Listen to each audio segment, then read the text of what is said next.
لبيك يا حسين لبيك يا حسين. أعوذ بالله من الشيطان الرجيم. بسم الله الرحمن الرحيم. الحمد لله رب العالمين، والصلاة والسلام على أشرف الخلائق أجمعين، سيدنا وسيد الأولين والآخرين، حبيبنا وحبيب إله العالمين، إمام المرسلين وخاتم النبيين، أبي القاسم المصطفى محمد. اللهم صل على محمد وآل محمد وعلى أهل بيته الطيبين الطاهرين الهداة المهديين المعصومين المظلومين، واللعنة الدائمة على أعداء الحق والدين. أما بعد، فقد قال الله تعالى عز اسمه في محكم كتابه ومتقن خطابه: بسم الله الرحمن الرحيم. ألم تر كيف ضرب الله مثلا كلمة طيبة كشجرة طيبة أصلها ثابت وفرعها في السماء تؤتي أكلها كل حين بإذن ربها ويضرب الله الأمثال للناس لعلهم يتذكرون. صدق الله العلي العظيم. اللهم صل على محمد وآل محمد وعجل. ایک اور بلند تر صلوات. اللهم صل على محمد وآل محمد وعجل. قرآن حکیم کے سورہ مبارکہ ابراہیم کی یہ دو عظیم الشان آیتیں ہمارا قرآنی سرنامہ کلام ہیں، اور موضوع گفتگو قرآن اور اہل بیت ہے۔ قرآن اور اہل بیت کا رشتہ بار بار آپ حضرات کی خدمت میں عرض کرتا آ رہا ہوں کہ وحدت کا رشتہ ہے، اور یوں ظاہری طور پر عام مفسرین نے جو کچھ بیان کیا ہے وہ بھی عام لوگوں کے لیے کم نہیں ہے۔ یعنی بعض حضرات نے اس طرح سے شان نزول کے لحاظ سے یہ بتایا ہے کہ قرآن مجید میں تقریباً 300 آیتیں صرف فضیلت امیر المومنین علی ابن ابی طالب علیہ السلام۔ اللهم صل على محمد وآل محمد وعجل. کچھ لوگوں نے کہا ہے 500 آیتیں، کچھ نے اس سے زیادہ، اور خود معصومین علیہم السلام کی تعبیریں اس کے بارے میں ذرا مختلف ہیں، اور وہ اس لیے مختلف ہیں کہ جو سامعین تھے جن سے خطاب تھا ان کے حسب ظرف، ان کے تحمل کے مطابق، ان کے ظرف کے مطابق اور ان کی ذہنی سطح کے مطابق گفتگو فرمائی۔ تو کسی سے کہا کہ نصف قرآن ہم اہل بیت کی شان میں ہے، اور کسی سے کہا کہ ربع قرآن ہم اہل بیت کی شان میں ہے، اور یہ تمام اقوال جمع کر کے ایک ادبی تعبیر میں نے جو عرض کی آپ کے سامنے کہ قرآن مجید تو از اول تا آخر قصیدہ محمد و آل محمد ہے. صلی علی محمد و آل محمد وعجل.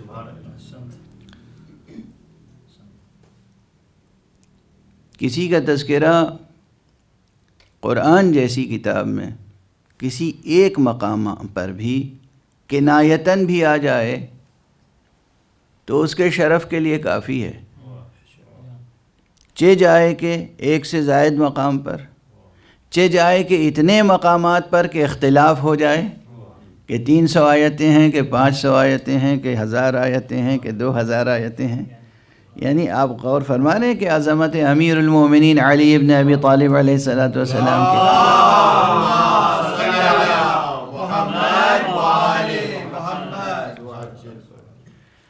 اور امیر المومنین علیہ السلام کی ذات گرامی تو وہ ہے بطور خاص امیر المومنین کہ ایک نہیں ایک سے زائد جملے ایسے ہیں کہ وہ پہلے زبان مبارک علی سے ادا ہوئے ہیں اور اس کے بعد قدرت کو اتنے پسند آ گئے کہ وہ قرآن مجید کا جز بن گئے. ایک نہیں ایک سے زائد مقامات ہیں.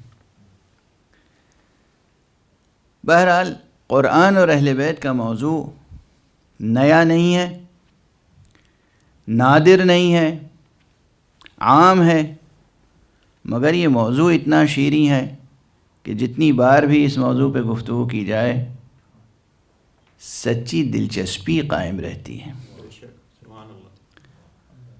میں نے اسی دلچسپی سے آپ حضرات کی اسی دلچسپی سے فائدہ اٹھا کر یہ چاہا کہ اس کے ضمن میں کچھ تربیتی نکات بھی عرض کرتا چلوں تاکہ ہم ان بلند ہستیوں کے ذکر کے سائے میں کچھ اپنے وجود کو بھی بلند کر سکیں. اور اسی لیے میں نے ایک ذیلی عنوان یہ قائم کیا کہ جستجو، راستہ اور راہبر کی شناخت بھی کر لی جائے.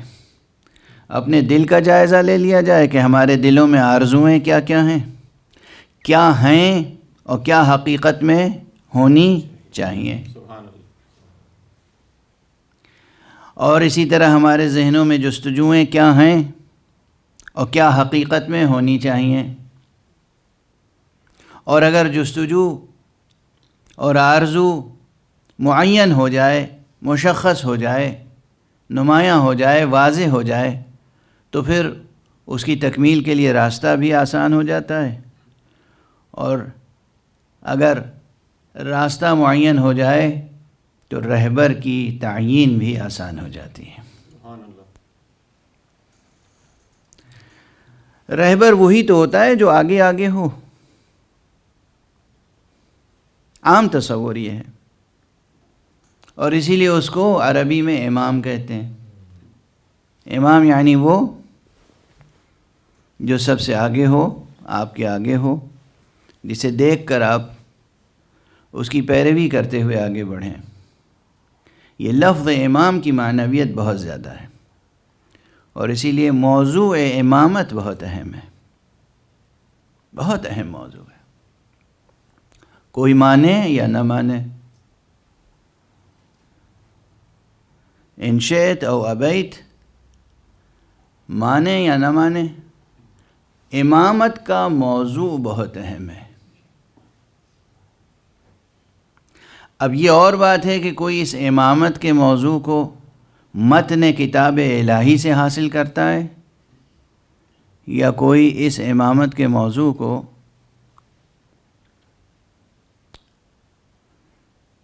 اپنی خود ساختہ سیاست سے قائم کرتا ہے. لیکن یہ موضوع ہے اہم. جستجو اور آرزو، راستہ اور راہبر یعنی امام، راہبر یعنی امام. اکثر یہ سوال کیا جاتا ہے کہ آپ حضرات امامت کے موضوع پر اس قدر گفتگو کرتے ہیں اور اتنی اہمیت کے ساتھ گفتگو کرتے ہیں، قرآن مجید میں کوئی ایک آیت دکھا دیجئے امامت کے موضوع پر. یعنی کیا جرأتیں، کیا جسارتیں ہیں، کیا مغالطہ آمیزیاں ہیں. کیا مغالطہ آمیزیاں ہیں، کیا غفلتیں ہیں، کیا جسارت ہے۔ قرآن سے کوئی ایک آیت دکھا دیجئے موضوع امامت پر۔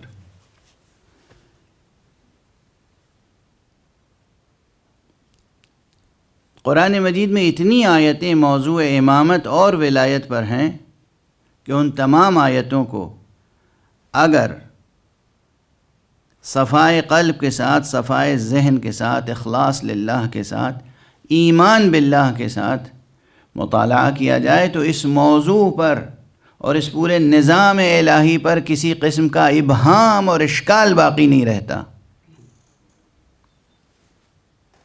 لیکن میں کہتا ہوں کہ ایک ہی مقام قرآن مجید میں صرف ایسا ہے، صرف ایک، یوں تو بہت سے ہیں، میں عرض کر رہا ہوں بہت سے ہیں، ایک مقام ایسا ہے کہ اگر انسان واقعاً اہل اللہ ہے، انسان اگر حق سبحانہ و تعالیٰ کو اس نے مولا کے طور پر قبول کیا ہے، اللہ کا اور اس کی توحید کا کلمہ پڑھا ہے، اور نظام نبوت کو قبول کیا ہے، اور قرآن مجید کو کلام اللہ کے طور پر قبول کیا ہے، تو ایک ہی آیت، ایک ہی مقام جو سورہ مبارکہ بقرہ ہی میں ہے، کہیں اور نہیں،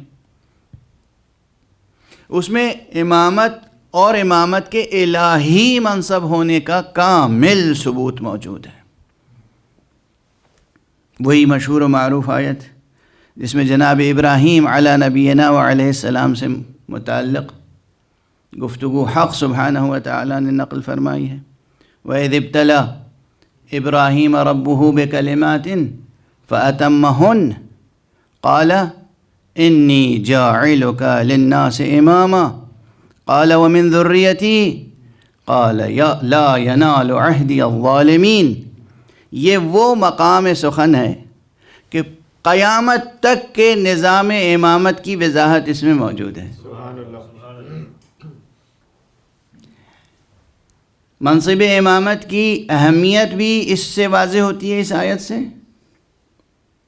یہ بھی واضح ہوتی ہے کہ یہ منصب کوئی اور عطا کرنے والا نہیں ہے، خود خداوند قدوس یہ منصب عطا کرنے والا ہے، اور یہ بھی ہے کہ یہ قیامت تک رہنے والا ہے، اور یہ بھی کہ یہ الہی منصب ہم جسے چاہیں امام بنا لیں، ہم جسے چاہیں امام بنا لیں، لیکن اللہ اسی کو امام بنائے گا جو معصوم ہوگا۔ یہ چیز بھی اسی آیت سے نمایاں طور پر، واضح طور پر ثابت ہے۔ ایک صلوات پڑھ دیجئے محمد و آلہ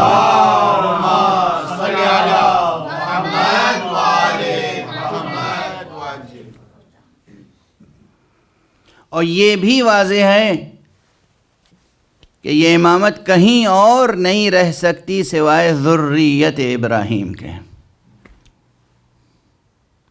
تو بہرحال یہ تمام مقامات بالواسطہ یا بلا واسطہ فضائل و مراتب و مقامات و مناقب اہل بیت علیہم الصلاۃ والسلام سے متعلق ہیں۔ ایک صلوات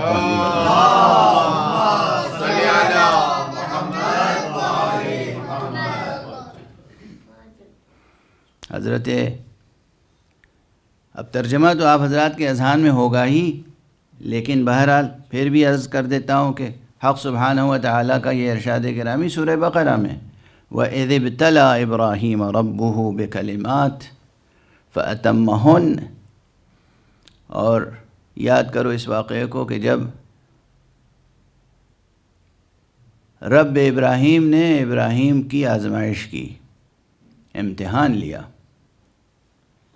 بعض امور میں، اور ابراہیم اس آزمائش میں پورے اترے۔ فَأَتَمَّهُنَّ یعنی رزلٹ جو تھا وہ 100% تھا۔ فَأَتَمَّهُنَّ جب یہ نتیجہ کامل اس طرح سے تھا تو پھر حق سبحانہ و تعالیٰ کی آواز آئی کہ انی جاعلک للناس اماما، ہم اب تمہیں تمام انسانوں کے لیے امام بنا رہے ہیں۔ اگر امام بنانا جمہوری، ہمارے ناقص جمہوری نقطہ نظر سے عوام ہی کا حق تھا تو شایان شان الہی نہیں ہے کہ عوام کے حق کو اختیار کر لے خود۔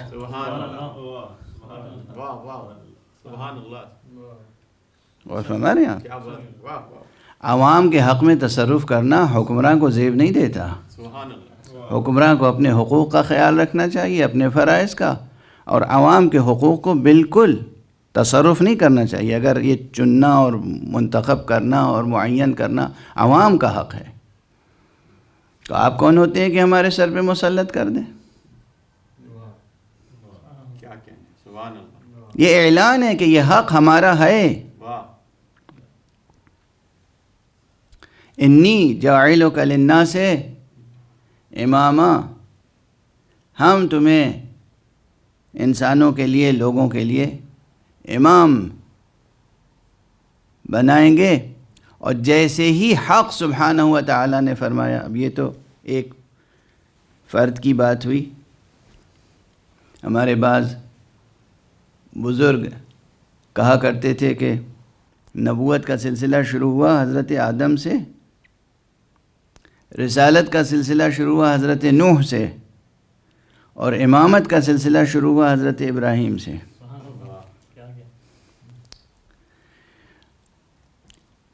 جیسے ہی جناب ابراہیم نے یہ مژدہ سنا کہ حق سبحانہ و تعالیٰ انہیں امام بنانا چاہتا ہے تو فوراً فرمایا وَمِن ذُرِّيَّتِي، اور میری ذریت سے، میری اولاد سے. اور فرمایا یہ امامت شرف ہے. یہ پوچھنا بھی جناب ابراہیم کا بتاتا ہے کہ یہ کوئی ایک نادر اور شاذ موقع نہیں ہے کہ جب خدا انہیں امام بنا رہا ہے بحیثیت نبی، بحیثیت رسول، بحیثیت انسان کامل، ایک ہوش مند کے حیثیت سے انہیں معلوم ہونا چاہیے کہ بھئی یہ عام انسانوں کا حق ہے، عام انسان امام بنا سکتے ہیں. ہمیں یہ شرف ہے کہ اللہ نے ہمیں امام بنایا ہے. تو پھر مستقبل کی اتنی فکر نہیں ہونی چاہیے تھی کہ فوراً سوال کر لیا کہ ہماری اولاد میں کیا ہوگا. اور اگر اس میں ان کا اپنا ذاتی دخل بھی ہوتا کہ یہ منصب ایک بار مجھے مل گیا، اب میں جسے چاہوں گا بنا لوں گا، تب بھی سوال نہیں کرنا چاہیے تھا.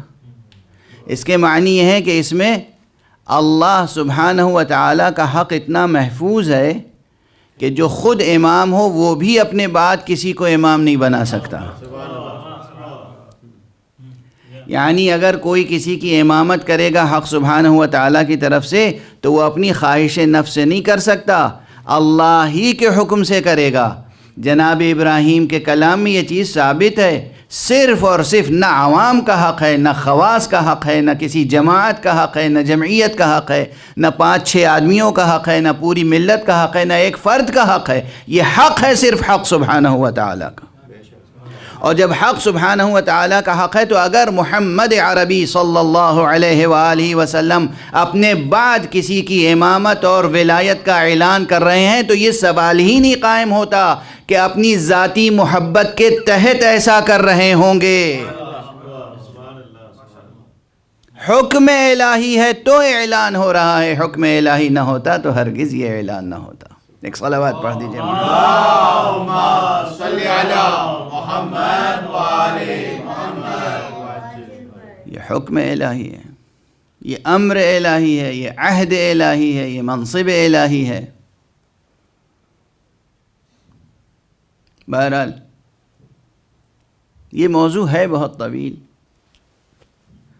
اہل سیاست اپنے اپنے طور پر تعویلیں کرتے ہیں، راہیں نکالتے ہیں، مگر قرآنی حقیقت یہی ہے. قرآن نے ہمارے لیے جستجو اور آرزو بھی معین کر دی کہ آرزو رکھو تو کمال کی، جستجو رکھو تو کمال کی، محبت کرو تو ذات حق سے یا حق والوں سے، اطاعت کرو تو رسول کی، اور امام منتخب کرو، امام اختیار کرو تو اسے جسے ہم معین کریں.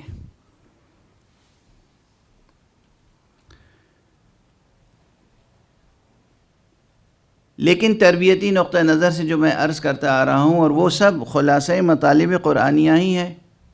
دیکھیے کبھی کبھی انڈائریکٹ میتھڈ میں کوئی بات کہی جاتی ہے تعلیم و تربیت کے نقطہ نظر سے، کبھی کبھی ڈائریکٹ میتھڈ میں کہنی پڑتی ہے۔ جب غفلتیں بڑھ جائیں تو ڈائریکٹ میتھڈ استعمال کرنا پڑتا ہے۔ طبیعتوں میں لطافتیں ہوں، ذہانتیں بیدار ہوں تو انڈائریکٹ میتھڈ میں کام چلتا ہے۔ وہ انڈائریکٹ میتھڈ زیادہ بلیغ ہوتا ہے۔ کنایے کے طور پہ کوئی بات کہہ کے گزر جائیے، بہت بلیغ ہوتی ہے، دل و دماغ میں اتر جاتی ہے۔ لیکن جب غفلتیں زیادہ ہوں تو ڈائریکٹ میتھڈ میں کہنا پڑتا ہے۔ ہمارا معاشرہ پوری دنیا میں جن مشکلات سے دوچار ہے، اس کا سبب یہ ہے کہ ہم علم میں دوسری قوموں سے اب پچھڑ چکے ہیں۔ کیونکہ پچھڑ چکے ہیں اور پھر بھی غفلت میں ہیں، اس لیے براہ راست عرض کرنا پڑ رہا ہے کہ انسان بحیثیت انسان، انسانی معاشرہ بحیثیت انسانی معاشرہ، اگر اسے ترقی کرنی ہے، اپنی آبرو قائم رکھنی ہے، تو بغیر علم یہ کام نہیں ہو سکتا۔ قرآن نے بھی علم کی طرف بلایا، سرکار رسالت مآب صلی اللہ علیہ وآلہ وسلم نے اللہم صلی علی محمد وآل محمد۔ کس طرح علم کی طرف بلایا ہے، کس طرح نہیں بلایا۔ مشہور حدیث سینکڑوں ہزاروں بار آپ سن چکے ہیں کہ طلب العلم فریضۃ علی کل مسلم، طلب علم فریضہ ہے ہر مسلمان پر، چاہے وہ مرد ہو یا عورت۔ اور طلب علم بھی کب سے کب تک؟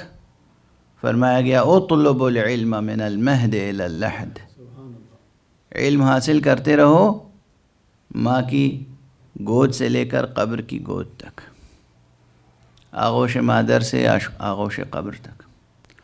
اور پھر فرمایا کہ دیکھو علم حاصل کرنے کے لیے مجلسیں منعقد کرو، علماء کی صحبتیں حاصل کرو۔ علماء کی صحبت میں بیٹھنا عبادت ہے، علماء کے چہرے کو دیکھنا عبادت ہے، علماء کی صحبت میں بیٹھنا عبادت ہے۔ کسی عالم کی صحبت میں 1 ساعت بیٹھنا 1000 سال کی عبادت سے زیادہ فضیلت رکھتا ہے۔ یہ سب معصومین نے تاکید فرمائی، کس لیے؟ تاکہ طلب علم کا شوق بیدار رہے، طلب علم کا ذوق پروان چڑھے۔ کہا کہ مجلسیں منعقد کرو، علمی مجلسیں، سوال کرو، سوال کرنے سے تمہیں 4 ثواب ملتے ہیں۔ جو سوال کرے گا اسے ثواب ملے گا، جو جواب دے گا اسے ثواب ملے گا، جو سنیں گے بیٹھ کے غور سے اس سوال و جواب کو، ان سب کو ثواب ملے گا، جو ان مجلسوں کا اہتمام کرے گا اسے بھی ثواب ملے گا۔ یعنی علم اور طلب علم سے متعلق جتنی روایتیں، جتنی حدیثیں اور جتنی تاکیدیں، جتنی وصیتیں، جتنی نصیحتیں وارد ہوئی ہیں، ان کا ہی اگر احاطہ کیا جائے تو ضخیم کتاب تیار ہو جائے، اور کتابیں لکھی گئی ہیں اور مسلسل لکھی جا رہی ہیں۔ طلب علم پہلا کمال ہے، اور میں نے کل گفتگو یہاں تک پہنچا دی تھی کہ دوسرا کمال ہے محبت، اس سے غافل نہ ہو۔ حقیقت یہ ہے کہ لوگ علم کی بھی صحیح ارزش سے غافل ہیں، صحیح قیمت سے غافل ہیں، اور محبت سے تو بالکل ہی غافل ہیں۔ ہر شخص سمجھتا ہے کہ میں محبت کرتا ہوں، اور یقیناً پہلے بھی میں نے کئی سال پہلے کہا تھا کہ لاکھوں میں کوئی ایک مل جائے تو سجدہ شکر کیجئے جو واقعاً محبت کے معنی سمجھتا ہو۔ لوگ اسی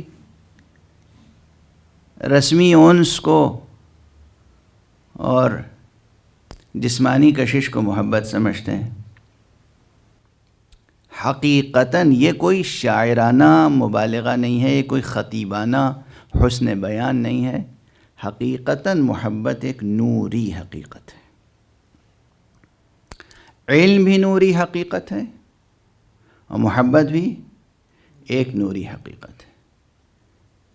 یہ بھی نور ہے، وہ بھی نور ہے۔ اور کل جہاں تک بات پہنچ گئی تھی اور اس تشبیہ کو آپ حضرات کے ذہنوں نے قبول کیا تھا. اس تشبیہ کو یاد دلا کے ایک حدیث ذکر کرنا چاہتا ہوں. میں نے عرض کیا تھا کہ روشنی میں، نور میں دو چیزیں، دو وصف نمایاں طور پر پائے جاتے ہیں. ایک تو اس میں اجالا ہوتا ہے جس میں چیزیں نظر آتی ہیں، چیزیں روشن ہو جاتی ہیں، چیزیں نمایاں ہو جاتی ہیں. ایک اس میں حرارت ہوتی ہے، گرمی. وہ گرمی برائیوں کو ختم کر دیتی ہے. اگر سچی محبت ہو تو واقعاً برائیاں جلا کر راکھ کر دیتی ہے. تجربہ کر کے دیکھیے، یہی مقیاس رکھیے، یہی میزان. سچی محبت اور جھوٹی محبت کا یہی میزان ہے، یہی اس کی میزان ہے، یہی مقیاس ہے اس کا، کہ جہاں محبتیں ناقص ہوتی ہیں یا مادی محبتیں ہوتی ہیں وہاں حسد ہوتا ہے، کینہ ہوتا ہے، نفرتیں ہوتی ہیں، ری ایکشنز بہت ہوتے ہیں، انتقام کا جذبہ بہت ہوتا ہے. اور جہاں سچی محبت ہوتی ہے وہاں یہ تمام نگیٹیویٹیز، یہ تمام منفی باتیں جلا کر راکھ کر دیتی ہے. وہ محبت چھا جاتی ہے سب پر. اگر یہ حقیقت اپنے وجودی تجربے سے آپ ڈسکور کر لیں تو کبھی انکار نہیں کریں گے کہ رسول اللہ صلی اللہ علیہ وآلہ وسلم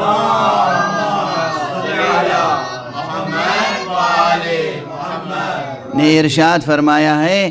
محدثین کی ساری بحثیں میرے پیش نظر ہیں، لیکن مجھے معلوم ہے کہ یہ حدیث اپنی جگہ درست ہے لفظاً و معناً، اور وہ یہ ہے کہ حضور نے فرمایا حب علی یأکل الذنوب کما تأکل النار الحطب. علی کی محبت گناہوں کو اس طرح جلا دیتی ہے، کھا جاتی ہے کہ جس طرح آگ لکڑی کو کھا جاتی ہے. وہ تشبیہ صادق آئی. ایک صلوات پڑھیے بلند تر.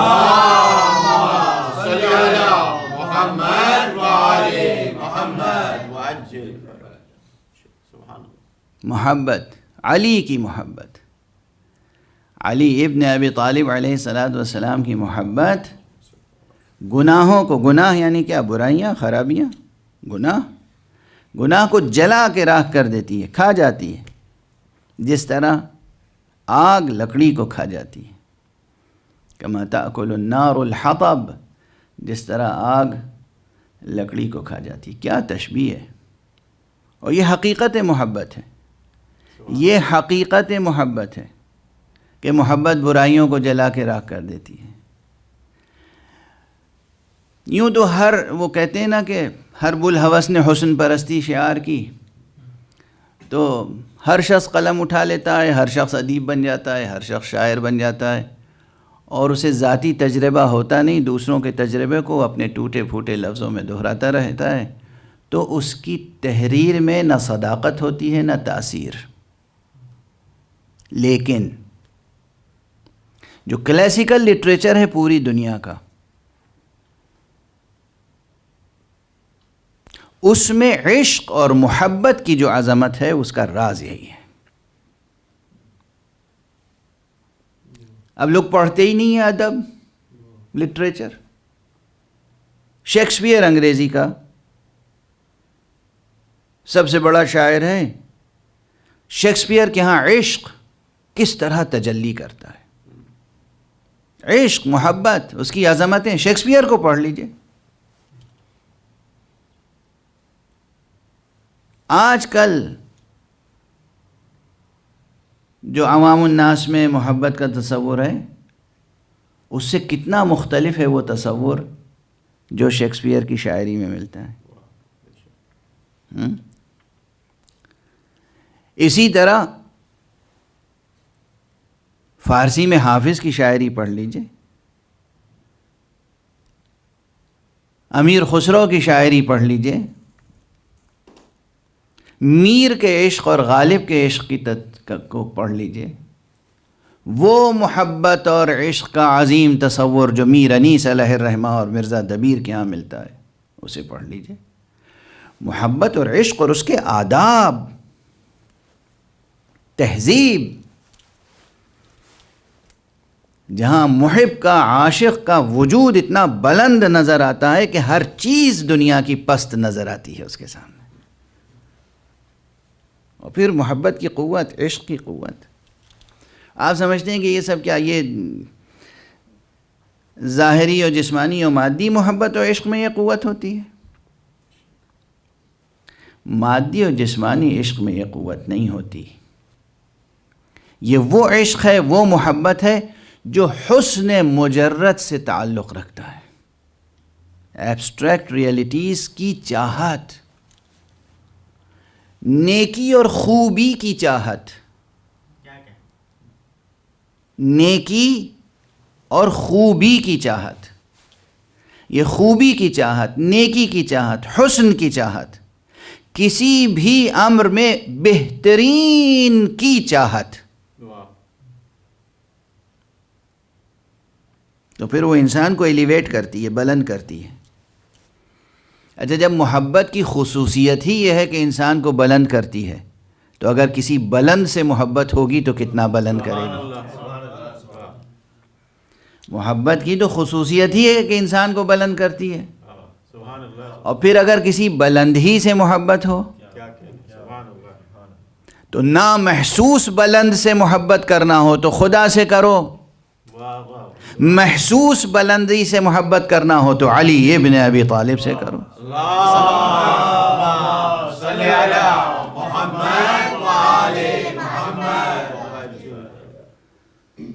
یہ ہے محبت علی کی عظمت کا راز کہ وہ گناہوں سے بچا لیتی ہے. بہرحال یہ سبق کی طرح، میں کیا کروں، گستاخی ہے آپ حضرات کی خدمت میں، لیکن سبق کی طرح میں رٹا رہا ہوں. کمالات انسانی میں پہلی چیز علم ہے، دوسری چیز محبت. باقی جتنے کمالات انسانی ہیں، جتنے محاسن اخلاق ہیں، جتنی انسان کی اخلاقی خوبیاں ہیں، وہ صرف ان دو شجروں سے، دو اصلوں سے، دو بنیادوں سے وجود میں آتی ہیں. علم اور محبت، علم اور عشق، اس کے امتزاج سے تمام صفتیں پیدا ہوتی ہیں. چنانچہ میرے ایک عزیز جوان نے یاد دہانی کرائی تھی. یہ موضوع بھی میرے لیے بہت شیریں ہے، اور غالباً گزشتہ برس میں مسجد ایرانیان کے ممبر سے گزارش بھی کر چکا ہوں، اشارتاً پھر ایک اشارہ کر کے آگے بڑھ جاؤں، کہ انسان کے کمالات میں سے اس کے بعد جو تصور آتا ہے وہ شجاعت ہے. اور ایک عام فقرہ کہا جاتا ہے جو میں نے کبھی پسند نہیں کیا. خود امیر المومنین علی ابن ابی طالب علیہ الصلاۃ والسلام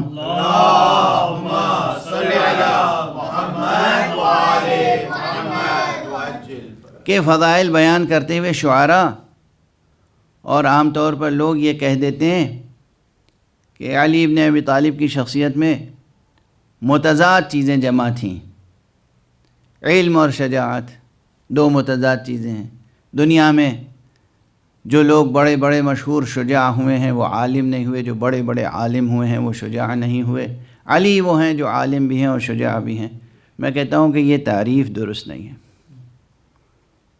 میں نے تو تاریخ کا جائزہ لیا تو میں نے دیکھا جہاں علم نہیں تھا وہاں شجاعت بھی نہیں تھی. سبحان اللہ. یہاں پر ایک اصل ہے نظریاتی، فلسفیانہ، حکیمانہ، ایک اصل ہے، ایک بنیاد ہے، ایک بیس ہے، اسے یاد رکھیں. اور یہ علم اخلاق کے توحیدی تصور کو پروان چڑھانے کے لیے ضروری ہے. عام انسانی مطالعات کے نتیجے میں جو علم اخلاق ترتیب دیا گیا ہے وہ الگ ہے، اس میں بہت سی کمزوریاں اور نقائص ہیں. جن لوگوں نے محنتیں کی ان کی محنتوں کو سلام، ان کو سلام. نیک نیتی سے محنت کی، بہت اچھا کام کیا، بہت اچھی باتیں پیش کی، لیکن یہ نہیں کہ وہ نقائص سے بری ہیں. عام نفسیاتی مطالعات کے نتیجے میں جو علم کلام ترتیب دیا، علم اخلاق ترتیب دیا گیا ہے، وہ اپنے تمام تر کمالات کے باوجود نقائص سے پاک و منزہ نہیں ہے. ہمارا علم اخلاق توحیدی علم اخلاق ہونا چاہیے. سبحان اللہ. جب علم اخلاق توحیدی ہوگا تو کہیں ہمارے اوصاف میں اور افکار میں تضاد اور تناقض پیدا نہیں ہوگا، کہیں دو قسم کی باتوں میں ٹکراؤ نہیں ہوگا، اور شخصیت میں کبھی دوہراپن نہیں آئے گا۔ کہتے ہیں نا فلاں صاحب کی شخصیت دوہری ہے، اور یہ دوہری بھی دوہری اور تہری اور پتہ نہیں منفی اعتبار سے بھی کہا جاتا ہے کہ فلاں صاحب کے چہرے بہت ہیں۔ گزشتہ سال میں عرض کر چکا ہوں کہ مثبت اعتبار سے بھی سوچا کیجئے کہ ایک انسان کے چہرے ایک سے زیادہ ہو سکتے ہیں، خوبی کے لحاظ سے بھی۔ لیکن کسی بھی، یہ جو میں نے مثبت اعتبار سے کہا تھا کہ ایک انسان کے ایک سے زیادہ چہرے ہو سکتے ہیں، بس بحث کی تکمیل کے لیے یاد دہانی کرا دوں۔ مثلا ایک شخص ہے، اس کی ایک تصویر، ایک شخصیت وہ ہے جو اس کی ماں کی نگاہ میں ہے اور دل میں ہے۔ وہ بعینہ ہی وہ شخصیت نہیں ہے جو اس کی بیوی کی نگاہ میں یا دل میں ہے۔ جو تصویر، جو شخصیت، جو پیکر، جو چہرہ بیوی کے دل میں ہے، نگاہ میں ہے، وہ بہن کے دل اور نگاہ میں نہیں ہے۔ بیٹے کے دل و نگاہ میں الگ نظر ہے، الگ تصویر ہے، بیٹی کی نگاہ میں اور دل میں الگ تصویر ہے، دوستوں کی نگاہ میں۔ ایک اچھا انسان ہر شخص سے وہ اتنے حسن اخلاق سے ملتا ہے اور ایک خصوصیت کے ساتھ ملتا ہے کہ ہر شخص نے اپنی نگاہ میں اور اپنے دل میں اس کی ایک حسین تصویر بنا رکھی ہے۔ یہ تصویریں ہیں بہت متکثر، کثیر تصویریں ہیں، مگر ان سب میں وحدت ہوگی، ان سب میں وحدت ہوگی، الگ الگ ہونے کے باوجود وحدت ہوگی۔ لیکن اگر منفی نقطہ نظر سے شخصیت میں دوہراپن ہے تو ہر تصویر اس کی دوسری تصویر سے بالکل متضاد ہوگی، ٹکراتی ہوئی ہوگی۔ چاہنے والے اکٹھا ہو جائیں، ماں اپنے بیٹے کی تعریف کرے گی، بیوی سنتی رہے گی، خوش ہوگی۔ بیوی جب تعریف کرے گی تو ماں سن کے خوش ہوگی۔ جب یہ دونوں تعریف کر رہے ہوں گے تو اولاد سن کے خوش ہو رہی ہوگی۔ اولاد جب تعریف کرے گی تو ماں اور بیوی سن کے خوش ہو رہے ہوں گے۔ احباب ایک دوسرے سے جب کسی چاہنے والے کی تعریف کریں گے، ہر شخص ایک وصف بیان کرے گا، بھئی آپ نے اس کی طرف توجہ نہیں کی، اس شخص میں یہ صفت بھی ہے، آپ نے توجہ نہیں کی، اس شخص میں یہ صفت بھی ہے، آپ نے توجہ نہیں کی، اس شخص میں یہ صفت بھی ہے۔ اوصاف بہت بیان ہو رہے ہوں گے، ہر زبان سے الگ الگ، مگر سب ایک دوسرے سے اتفاق کر رہے ہوں گے، کوئی اختلاف نہیں کر رہا ہوگا، سب تصدیق کر رہے ہوں گے، کوئی اختلاف نہیں کر رہا ہوگا، تناقض نہیں ہوگا، تضاد نہیں ہوگا۔ مگر جہاں شخصیت میں منفی اعتبار سے چہرے زیادہ ہوں گے، وہاں کیا ہوگا؟ تضاد، تناقض۔ یہ ایک مثال میں نے دی کہ اگر توحیدی اخلاقیات کا تصور پروان چڑھائیں تو ہمارے ہاں انسانی اوصاف اور اقدار اور اخلاق کا ایک ایسا شجر سایہ شجر طیبہ وجود میں آئے گا کہ جس میں تناقض نہیں ہوگا تصورات اور مفاہیم میں، اور مصادیق میں تضاد نہیں ہوگا۔ تصورات اور مفاہیم میں تناقض نہیں ہوگا، مصادیق میں تضاد نہیں ہوگا۔ پوری دنیا مل کے تعریف کرے گی اور سب ایک دوسرے کی تصدیق کریں گے، کوئی تکذیب نہیں کرے گا۔ اور یہ صفت بھی اگر دیکھنا ہو تو امیر المؤمنین علی ابن ابی طالب علیہ السلام میں دیکھ لیں۔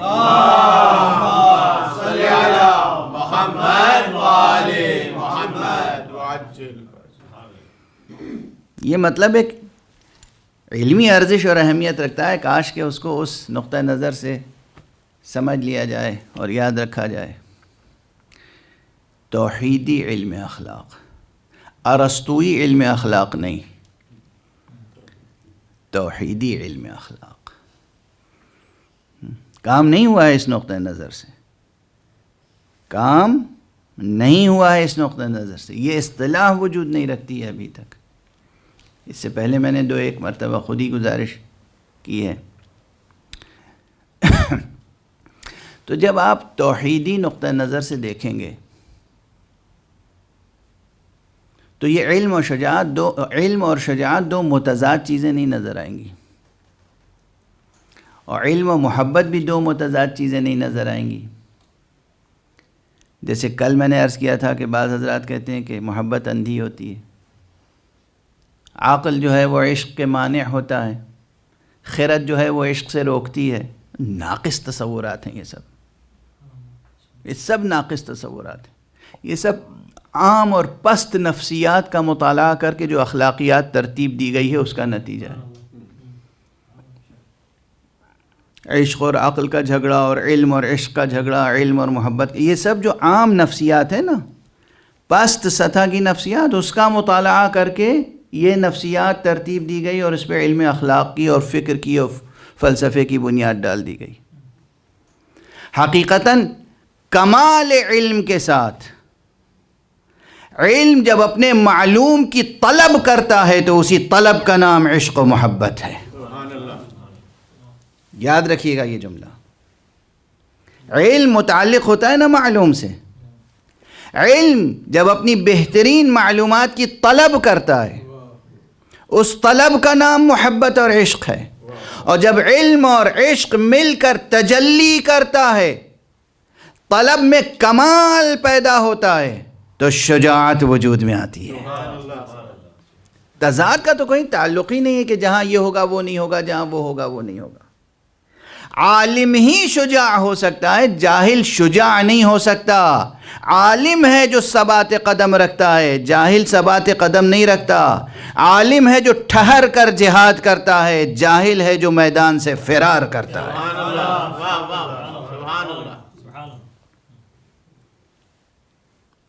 علم اور شجاعت میں تضاد۔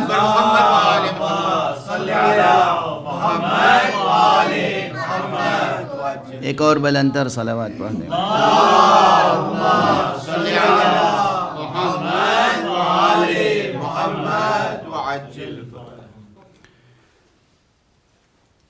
آپ دیکھیں، اگر اس نقطہ نظر سے غور فرما لیں تو شجاعت کی جو تعریف ہے اس میں بھی تجدید ضروری ہے۔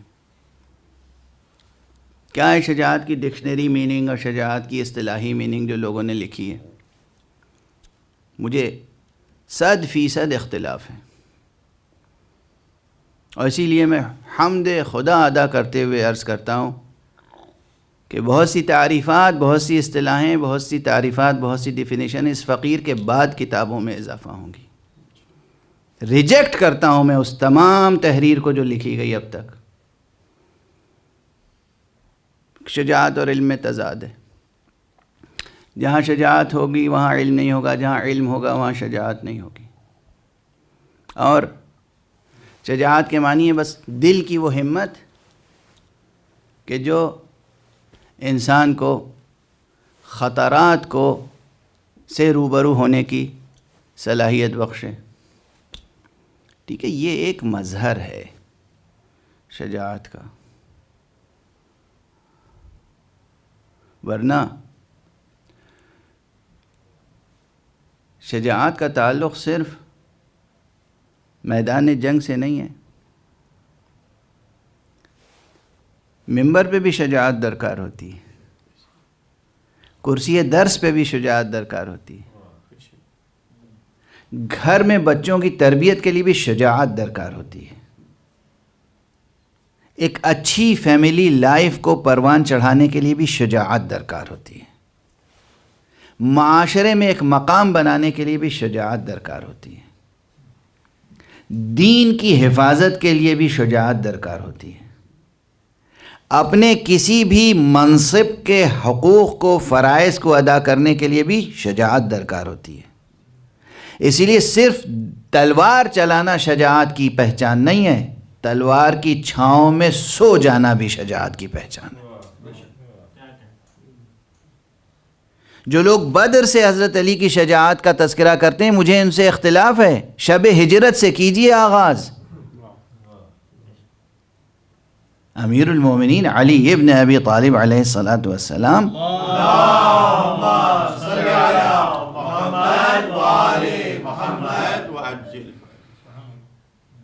شب ہجرت کیا افسانوی شب تھی کوئی؟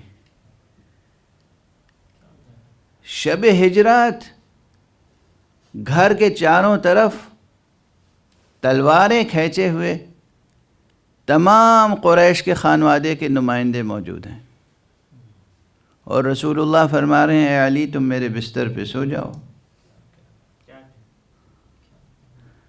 اور امیر المومنین علیہ الصلوۃ والسلام نے بس یہ پوچھا کہ یا رسول اللہ میں سو جاؤں گا تو آپ تو محفوظ رہیں گے نا. اچھا، اس سوال کا بھی ایک محل تھا. اور ہمارے یہاں کیونکہ بچپن سے علی سپر کی طرح رسول کے ساتھ رہتے تھے. اب رسول کہہ رہے ہیں کہ یہ تلواریں لے کر آ رہے ہیں اور تم سو جاؤ، تو سوال فطری ہے یا رسول اللہ میں سو جاؤں گا تو آپ محفوظ تو رہیں گے نا. توجہ ہے، یہ کوئی اور سوال نہیں ہے، یہ اس کا سوال ہے جو سپر کی طرح ساتھ ساتھ ہے.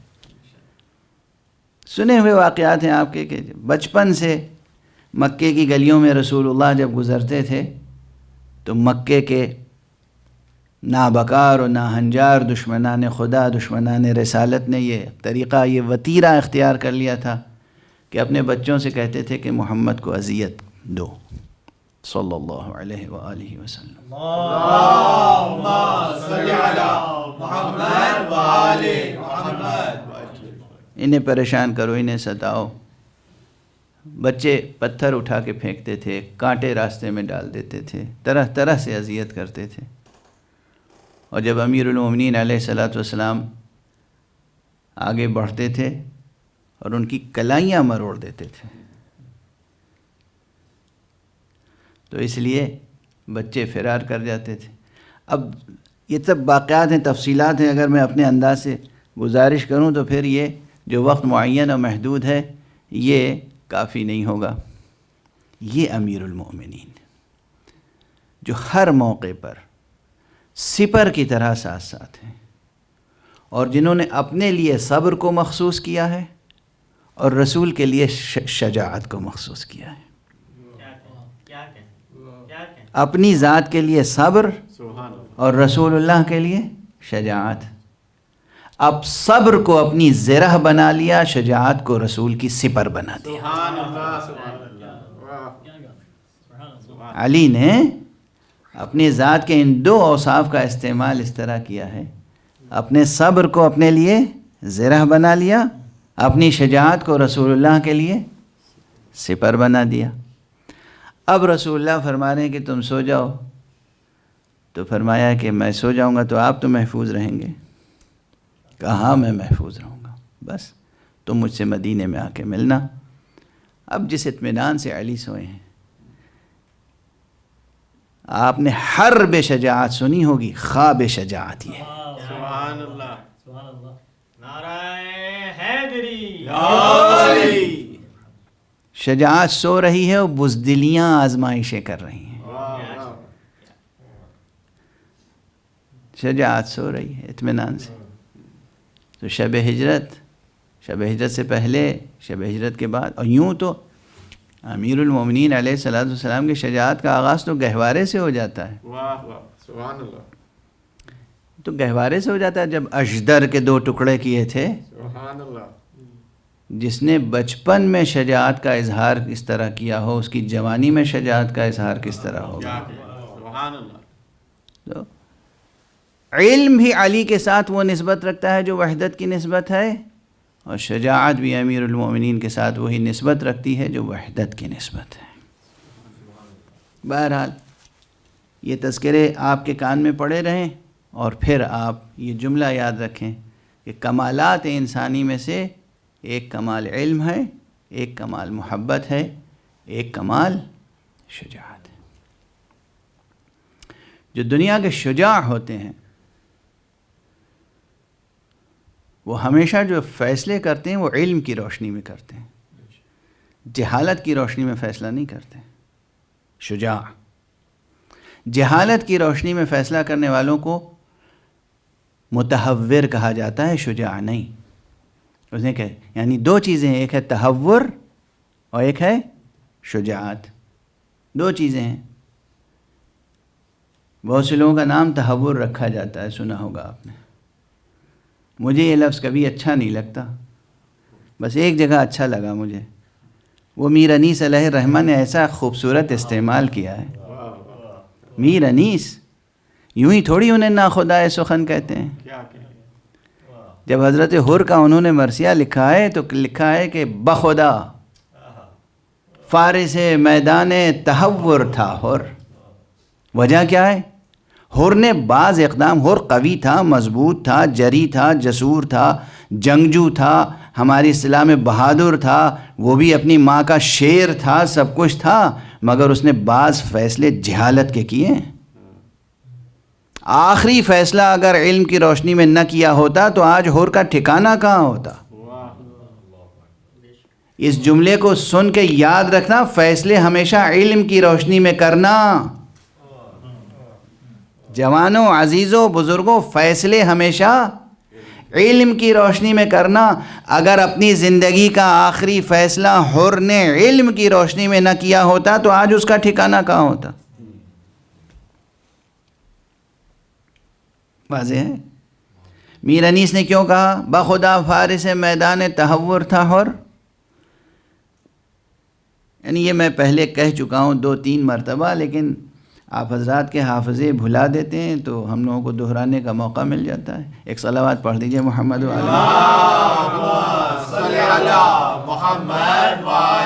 محمد.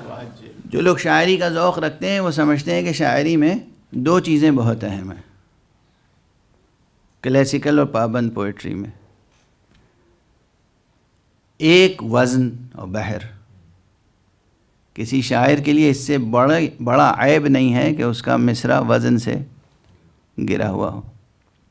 دوسرا حسن کہ جس طرح انگوٹھی میں نگینے جڑتے ہیں اسی طرح شعر میں الفاظ جڑتے ہیں کہ جو لفظ جہاں رکھ دیا جائے وہ چمک اٹھے. کوئی یہ نہ کہے کہ یہاں یہ لفظ درست نہیں ہے. رعایت معنی اور رعایت لفظی کے اعتبار سے، ہر اعتبار سے. انیس شاعر اعظم ہے. انیس نے جو مصرع کہا بخدا فارس میدان تحور تھا حر. تحور اردو میں کوئی بہت مانوس لفظ نہیں ہے، مانوس لفظ نہیں ہے. ابھی کسی عام اردو بولنے والے سے تحور کے معنی پوچھیے تو وہ ڈکشنری دیکھے گا جا کے، وہ یہ کہے گا نام ہے، نام رکھ لیتے ہیں لوگ. معنی کیا ہے؟ شجاعت کا لفظ مانوس ہے، سب سمجھتے ہیں، ناقص سمجھتے ہیں مگر سمجھتے ہیں، کچھ تو سمجھتے ہیں. تو وزن میں کوئی فرق نہیں پڑتا اگر انیس کہتے بخدا فارس میدان شجاعت تھا حر. وہی بحر، بالکل میٹر وہی ہے، وزن وہی، بحر وہی. تو اور انیس کی خاص صفت ہے سلاست، یعنی غریب الفاظ کو انیس زیادہ استعمال نہیں کرتے. انیس تو مانوس لفظوں میں نامانوس باتیں کہنے کے عادی ہیں. تو انیس جیسا شخص جس کا ہنر ہے فصاحت، بلاغت، سلاست، جو مانوس لفظوں میں بہترین باتیں کہنے کا عادی ہے، وہ کہتا ہے بخدا فارس میدان تحور تھا حر. یہ نہیں کہتا بخدا فارس میدان شجاعت تھا حر. کیوں؟ اس لیے کہ غالباً یہ الہامی کیفیت رہی ہوگی میر انیس کی کہ شجاعت کا تعلق علم سے ہے، شجاعت کا تعلق عدل سے ہے، شجاعت کا تعلق انصاف سے ہے، شجاعت کا تعلق وحدت سے ہے، شجاعت کا تعلق یہ ہے کہ قوت کو استعمال کیا جائے وہاں پر جہاں اس کے استعمال کی ضرورت ہو، اور اگر ایسی جگہ استعمال کی گئی قوت کہ جہاں ضرورت نہیں ہے تو پھر وہ شجاعت نہیں، تحور ہے. یعنی موقع پر استعمال ہو قوت اور طاقت تو شجاعت ہے، بے موقع اظہار کیا جائے تو تحور ہے. اور کم سے کم حر سے 2 مواقع پر سنگین غلطی ہوئی ہے. ایک یہ کہ جب اس نے سرکار سید الشہداء علیہ السلام سے گفتگو کی اور لجام فرس پہ ہاتھ ڈال دیا. یہ معمولی جسارت ہے؟ یہ جرأت، جسارت، قوت کا اظہار تو ہے، مگر کس کے ساتھ؟ حسین ابن علی کے ساتھ، امام کے ساتھ. حجت خدا کے ساتھ، رہبر کے ساتھ۔ آقا حسین علیہ السلام نے کیا کہا؟ حر، تیری ماں تیرے سوگ میں بیٹھے۔ وہ پلٹ کے اس وقت کیا کہا؟ اتنی معرفت تھی، آپ نے یہ فرمایا ہے فرزند زہرا، کوئی اور ہوتا تو میں جواب دیتا، لیکن آپ کو میں کچھ جواب نہیں دے سکتا۔ خطا تو کی تھی، لیکن معرفت اور مودت کا اظہار بھی یہیں سے شروع ہو گیا۔ یہی حر کو سنبھال لینے والی بات تھی۔ ہاں، بعد میں جو اس نے فیصلے کیے ہیں، شب عاشور، صبح عاشور، علم اور مودت کی روشنی میں اس نے اسے علیہ السلام بنا دیا، اہل بہشت بنا دیا۔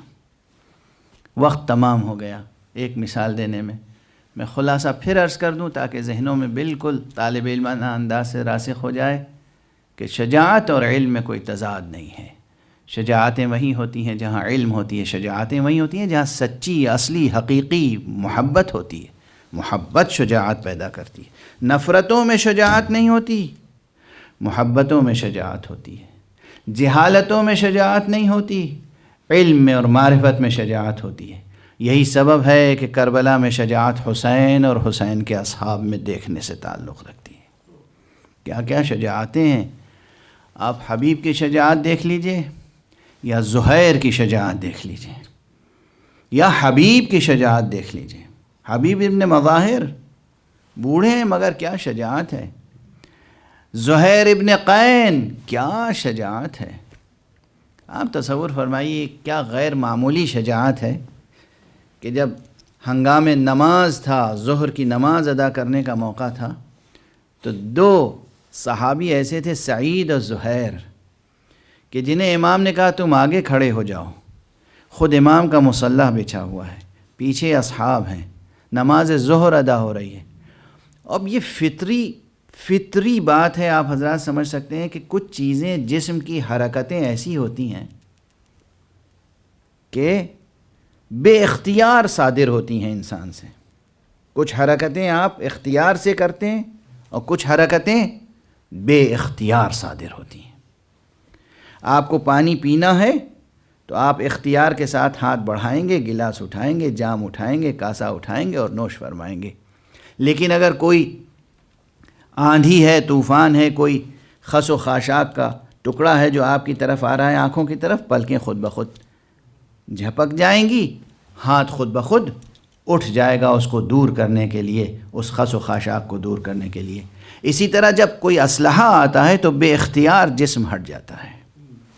لیکن کیا ثبات قدم تھا، کیا شجاعت تھی، کیا قوت تھی، کیا حوصلہ تھا، کیا قربانی کا جذبہ تھا کہ دشمنوں کی طرف سے سنسناتے ہوئے تیر آتے تھے اور سعید اور زہیر اپنا سینہ آگے بڑھا کے اپنے اوپر لے لیتے تھے تاکہ امام زخمی نہ ہو جائیں۔ کیا شجاعت تھی، کیا شجاعت تھی۔ کس شان سے کربلا کے میدان میں نماز ظہر ادا ہوئی۔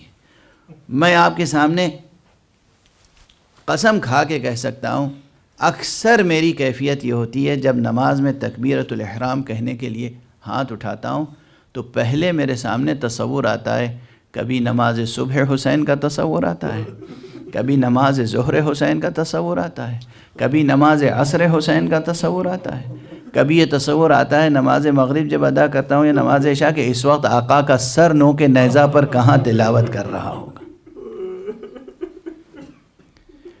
کوئی ایک وقت کی نماز بھی ایسی نہیں ہوتی جہاں تکبیرۃ الاحرام کے وقت ہی تصور حسین کا نہ آ جائے۔ یہ حسین کا نماز سے تعلق ہے۔ کس شان سے نماز ادا ہوئی روز عاشورہ، چاہے وہ صبح کی نماز ہو یا ظہر کی نماز۔ زہیر، سعید نے تو اتنے تیر اپنے سینے پر لیے ہیں کہ جیسے ہی امام نے سلام ادا کیا، سعید آپ کے سامنے گرے اور امام نے سعید کا سر اپنے زانوں پہ رکھا۔ سلام ہو ہمارا اس سعید پر، کیا سعادت مندی ہے، کیا عظمت ہے۔ امام حسین کے زانوں پہ سر ہے، امام لہو صاف کر رہے ہیں اپنے دست مبارک سے، اور اس وقت سعید نے ایک مرتبہ آنکھیں اٹھائیں، حضور کی زیارت کی، روح انور سید الشہداء کی زیارت کی، اور ایک بات پوچھی، آقا کیا حق وفا ادا ہو گیا؟ کیا عہد وفا ادا ہو گیا؟ آقا وفاداری میں کوئی کوتاہی تو نہیں ہوئی؟ حسین کی آنکھوں سے بھی آنسو ٹپک پڑے، اس کے حق میں دعائیں کی، سعید راہی ملک بقا ہوئے، سعید راہی بہشت ہوئے، لیکن زہیر کی شجاعت، زہیر کی طاقت باقی ہے۔ بس 2 فقرے عرض کروں تاکہ آپ آج، چونکہ اصحاب کی تعداد تو بہت زیادہ ہے، اصحاب تو 72 اور 72 سے بھی زیادہ ہیں بعض روایتوں میں، لیکن ہم ان 10 دنوں میں تمام اصحاب کا تذکرہ نہیں کر پاتے۔ زہیر وہ ہیں کہ زہیر نے بعد نماز بھی کافی دیر تک جنگ کی، یادگار جنگ کی، یادگار جنگ کی۔ زہیر کی شخصیت کے کئی پہلو ہیں۔ زہیر دانشمند ہیں، شجاع ہیں، مدبر ہیں، کئی شخصیتیں ہیں، کئی لحاظ سے زہیر کی شخصیت اہمیت رکھتی ہے۔ زہیر کی یادگار تقریریں ہیں میدان کربلا میں، اور دشمن کے ساتھ محاورے ہیں، مناظرے ہیں۔ زہیر نے بھی جہاد کیا۔ زہیر سے متعلق بس ایک بات عرض کرنا چاہتا ہوں، جب زہیر شہید ہو گئے تو زہیر کی بیوی نے، جسے زہیر نے عشق و احترام میں طلاق دی تھی، اپنے غلام کو ایک کفن دے کر بھیجا اور کہا کہ جاؤ زہیر کو کفن دے کے دفن کر دو، یہ غلام کربلا میں آیا۔ اور پھر واپس گیا۔ جب واپس گیا تو اس کی مالکہ نے پوچھا کہ کیا زہیر کو دفن کر دیا؟ کہا نہیں، میں نے زہیر کو کفن نہیں دیا، میں نے زہیر کو دفن نہیں کیا۔ کہا کیوں؟ کہا مجھے غیرت آ رہی تھی، حیا آ رہی تھی، مجھے شرم آئی، فرزند فاطمہ حسین ابن علی کا لاشا بے گور و کفن پڑا ہوا تھا، اور یہاں لاشا پڑا ہوا تھا، میں کس طرح سے زہیر کو کفن دیتا اور حسین کو کفن نہ دیتا؟ روایتوں میں کہ پھر اس بی بی نے 2 کفن دیے، جاؤ حسین کو بھی کفن دو، زہیر کو بھی کفن دو، ہمارے آنسو قیامت تک اس لیے بھی جاری رہیں گے، وہ حسین جو ساری دنیا پہ ترس کھاتا تھا، اب یہ وقت ہے کہ غلام اس کے بے کفن لاشے کو دیکھ کر افسوس کر رہے ہیں۔ انا للہ و انا الیہ راجعون، رضا بقضائہ و تسلیما لامرہ۔ پروردگار ہمیں علوم قرآن اور معارف اہل بیت سے آشنا فرما۔ معبود ہمارے معاشرے میں علم و عشق کی قدریں بو دے۔ پروردگار اخلاق قرآنیہ، اخلاق توحیدی کو ہمارے معاشرے کا جوہر قرار دے۔ پروردگار ہمارے یہ آنسو ہماری نفوس کی تزکیے اور طہارت کا سبب بن جائے۔ پروردگار روئے زمین پر جہاں جہاں بھی عزاداریاں ہو رہی ہیں انہیں فروغ عطا فرما۔ یہ شمع عزا ہمیشہ فروزاں رہے، یہ نور عزا ہمیشہ فروزاں رہے۔ پروردگار ہمارے سروں پر علماء دین، علماء ربانیین، علماء روحانیین کا سایہ برقرار رہے۔ معبود رہبر انقلاب اسلامی آیت اللہ العظمیٰ سید علی حسینی خامنئی کو اپنی خاص حفظ و امان میں رکھ۔ پروردگار مرجع عظیم الشان علامہ آیت اللہ العظمیٰ سید علی حسینی سیستانی کو بھی اپنی خاص حفظ و امان میں رکھ۔ پروردگار اپنے ولی آخر کو، فرزند زہرا اور وارث خون حسین کو اذن ظہور عطا فرما۔